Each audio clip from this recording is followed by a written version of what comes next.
জাঁকজমকপূর্ণ আয়োজনের মধ্য দিয়ে অনুষ্ঠিত হলো ভারত বাংলাদেশ সম্প্রীতি উৎসব ও গুণীজন সম্মাননা। ভারত বাংলাদেশ কালচারাল সোসাইটির উদ্যোগে শুক্রবার বিকেলে রাজধানীর সেগুনবাগিচার কেন্দ্রীয় কচি কাঁচা মিলনায়তনে এই উৎসব হয়।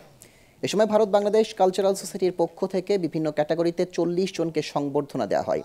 অনুষ্ঠানে উপস্থিত ছিলেন সাবেক সেনাপ্রধান এম হারুনুর রশিদ, ভারত বাংলাদেশ কালচারাল সোসাইটির সভাপতি শুভদীপ চক্রবর্তী সহ ভারত ও বাংলাদেশের অতিথিরা। পরে সাংস্কৃতিক অনুষ্ঠানে অংশ নেন দুই দেশের বরেণ্য শিল্পীরা।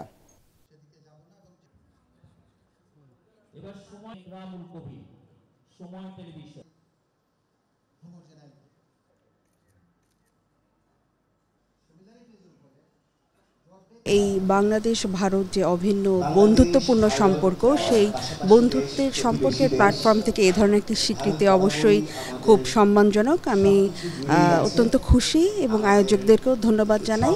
পাশাপাশি এইটুকু বলতে চাই যে সেই 1971 সালের স্বাধীনতা যুদ্ধ থেকে বাংলাদেশ ভারতের যে বন্ধুত্বময় সম্পর্ক, সেটি আরও বেশি বেগবান হয়েছে বর্তমান সরকারের আমলে, এবং সাংবাদিকতা, শিল্প, সংস্কৃতি সব ক্ষেত্রেই এই যে অভিন্ন মেলবন্ধন, সেই বন্ধনটি আসলে এই ধরনের প্ল্যাটফর্মে আরও বেশি শক্তিশালী হয়।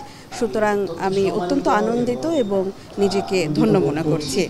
এই পুরস্কার আমাকে উৎসাহিত করবে এবং ভবিষ্যতে আরও ভালো কাজ করার জন্য অনুপ্রেরণা পাবো, এবং সেই সাথে দুই দেশের সম্পর্ক যাতে এগিয়ে যায় সেজন্য প্রোঅ্যাক্টিভ হয়ে কাজ করার চেষ্টা করবো, এবং আমাকে আরও বেশি এই অ্যাওয়ার্ড উৎসাহিত করবে বলে আমি মনে করি। এই ধরনের উদ্যোগের জন্য আমি তাদেরকে প্রশংসা করি, তাদের প্রতি আমি ভীষণ কৃতজ্ঞতা জ্ঞাপন করছি। কারণ এই ধরনের উদ্যোগ যদি তারা নিয়মিত নিয়ে থাকে, তাহলে নতুন প্রজন্মের যে সাংবাদিকরা আছেন তারা আরও বেশি আগ্রহ দেখাবে এবং কাজে তাদের স্পিড আসবে।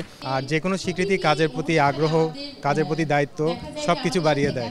আর বিশেষ করে আমরা দুই বন্ধু প্রতিম দেশ ভারত বাংলাদেশের পক্ষ থেকে এই যে পুরস্কারটা পেয়েছি, আমি মনে করি আমি শুধু আমার দেশের প্রতিও না, আমার প্রতিবেশী দেশের প্রতি আমরা গ্লোবালি আরও কিভাবে আমাদের কর্মকাণ্ডে এগিয়ে যেতে পারি সে নিয়ে আমাদেরকে সকলকে কাজ করতে হবে। দু দেশের যে সম্পর্ক তৈরির জন্য এই সংগঠনটি কাজ করছে দীর্ঘদিন ধরে। এই সংগঠনের কার্যক্রমকেও আমি অ্যাপ্রিসিয়েট করি যে কিছু কিছু কার্যক্রম থাকে যে বিভিন্ন দেশের সাথে কানেক্টিভিটি বাড়ে, তো এই সংগঠনও সেভাবে বাংলাদেশ এবং ভারতের মধ্যে কানেক্টিভিটি তৈরি করছে। আমাদের দুই দেশের এই বন্ধুত্বের জন্যই আজকে আমাদের এই মিলন মেলা।